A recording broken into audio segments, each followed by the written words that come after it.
This is the 8-1 lecture for AP Physics B. It's rotational kinematics.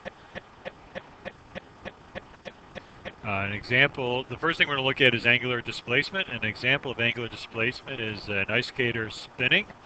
And if you look at points A, B, and C, as this ice skater spins, even though each point is a different radius away from the axis of rotation, they all will have the exact same angular displacement. They might have they'll have different linear displacements. In other words, they follow a different circumference, but they will have the exact same angular displacement.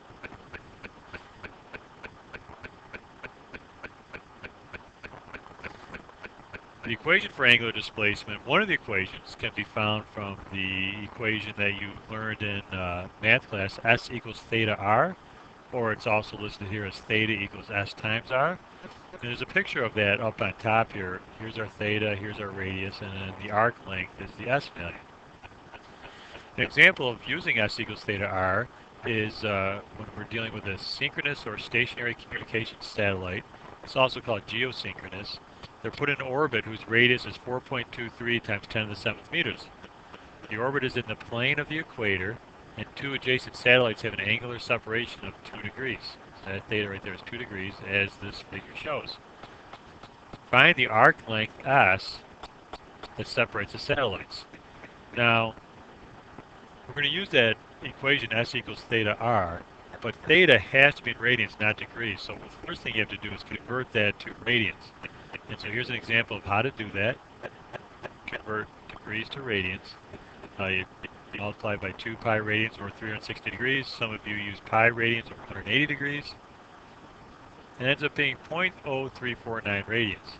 Then you can go ahead and use the S equals r theta equation. Plug in your values, and you come up with an arc length of 1.48 times 10 to the 6 meters, which is 920 miles apart. Now that we're done looking at angular displacement, we're going to look at angular velocity. Angular displacement is measured in radians. Angular velocity is measured in radians per second. Here's an example of a tornado having a very large linear velocity, but a fairly small angular velocity. Is not rotating as quickly. It's because it's so huge that it doesn't have a very large angular velocity. It is spinning at a fairly significant rate, but so large that it doesn't look like it's as quick a rate. The linear velocities of this tornado are absolutely huge.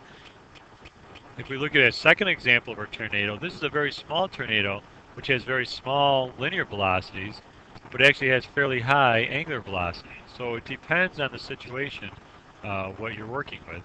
If you have a small linear velocity or a small angular velocity.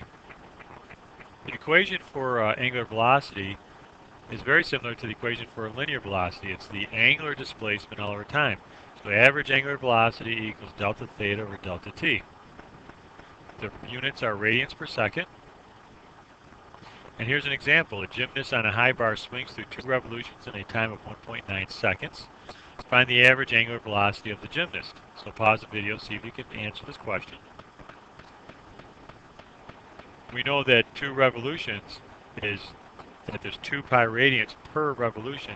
So this is a total of 4 pi radians, or 12.6 radians.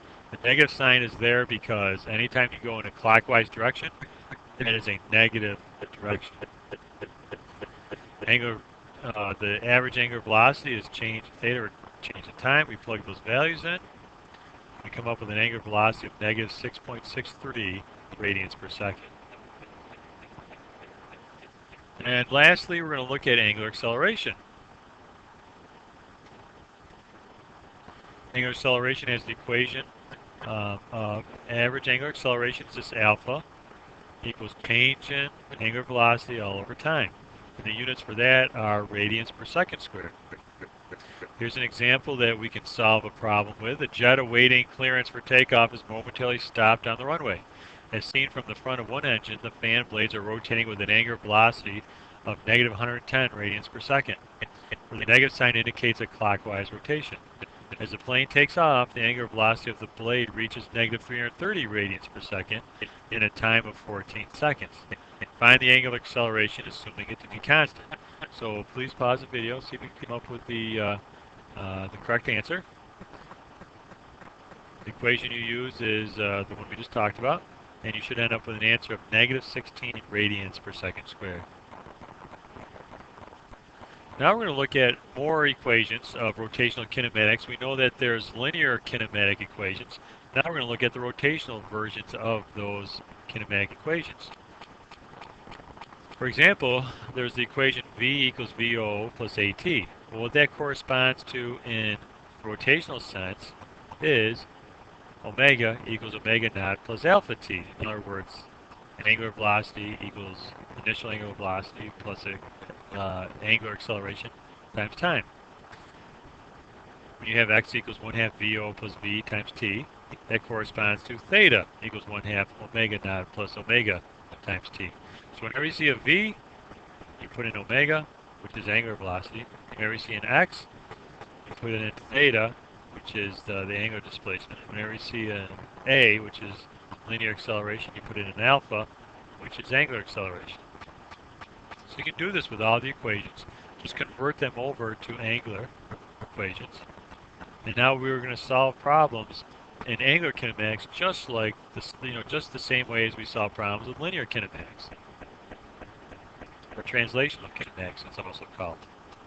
So here's an example. The blades of an electric blender are whirling with an angular velocity of positive 375 radians per second while the puree button is pushed in.